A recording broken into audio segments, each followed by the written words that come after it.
Hey everybody, and welcome back to the next part of my dialing in series.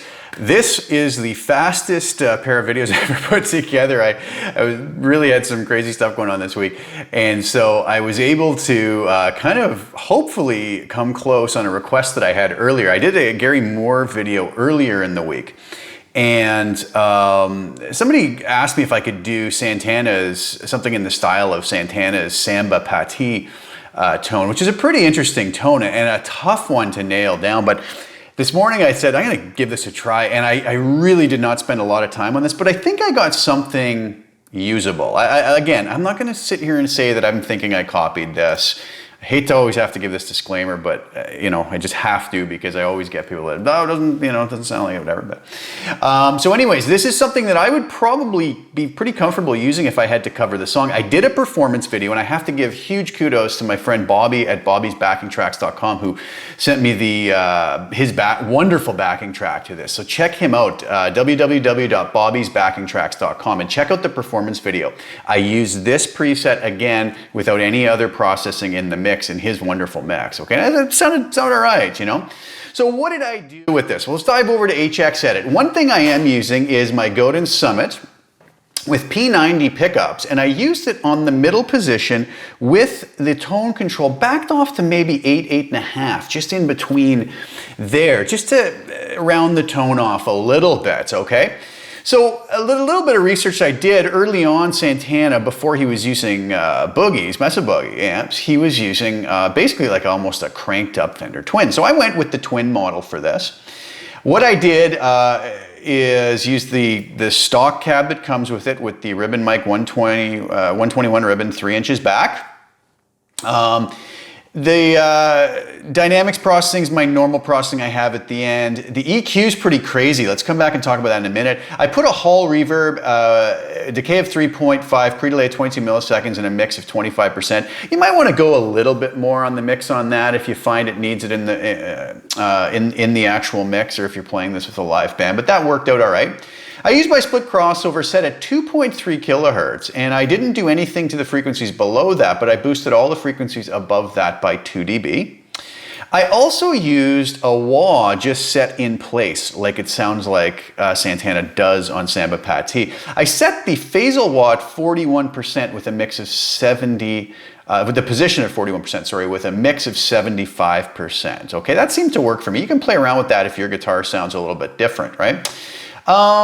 So what else here? I went to the amp, the Fender amp, and I put the drive around 7. Again, with your pickups, you may have to go a little bit more, a little bit less than that. Whatever works, It's going to obviously need adjustment for your monitoring system, your guitar. Maybe you're not using P90s. Maybe you're using a different type of pickup, right?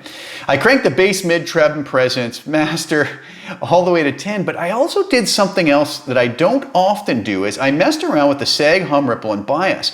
I cranked the sag up to 10 to kind of get that pop out of the strings a little bit more, and a little more squish to it. Same with the bias up to 8.6, and I just moved the hum and ripple up to 6 and 6.1. It was pretty interesting to mess around with those, and I think it got us somewhere close, all right?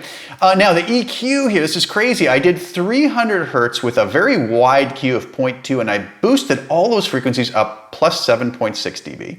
I took the mid frequencies at 1.5 kilohertz with a mid Q of 1.4, and I dropped those down 12 dB.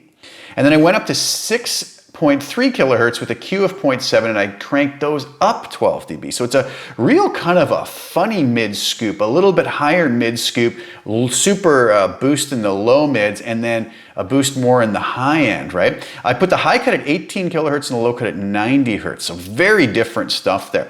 Let's turn that off. We'll keep the reverb on, I'll turn the split crossover off, and I'll turn the wah off. And this is what just the amp sounded like with these settings.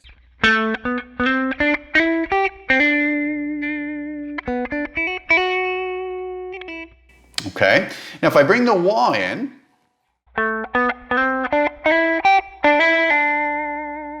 should know how to play that in.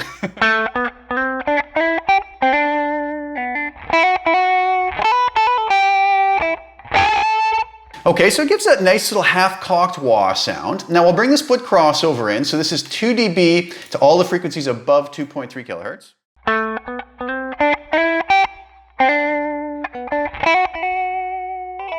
Okay. Now watch what happens when I bring this EQ in.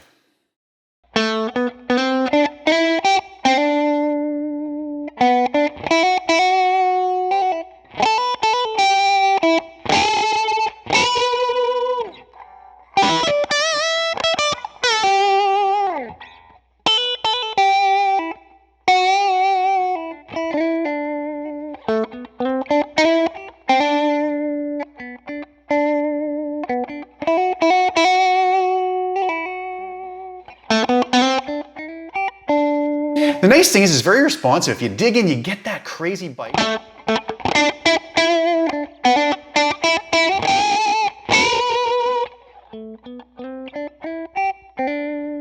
Play with your fingers.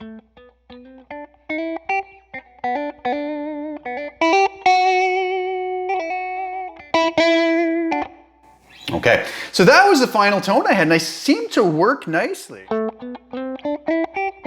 There are times he switches to the bridge.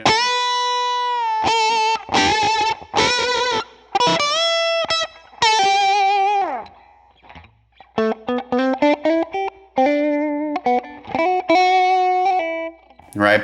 Nice stuff. Again, big disclaimer. It isn't copying Carlos' tone from that. I think that would be a very difficult thing to do, if not impossible. But I think it is something that works nicely. So if you don't mind, go give the performance video a view. And again, what you're hearing there is just this preset untouched in the mix, okay?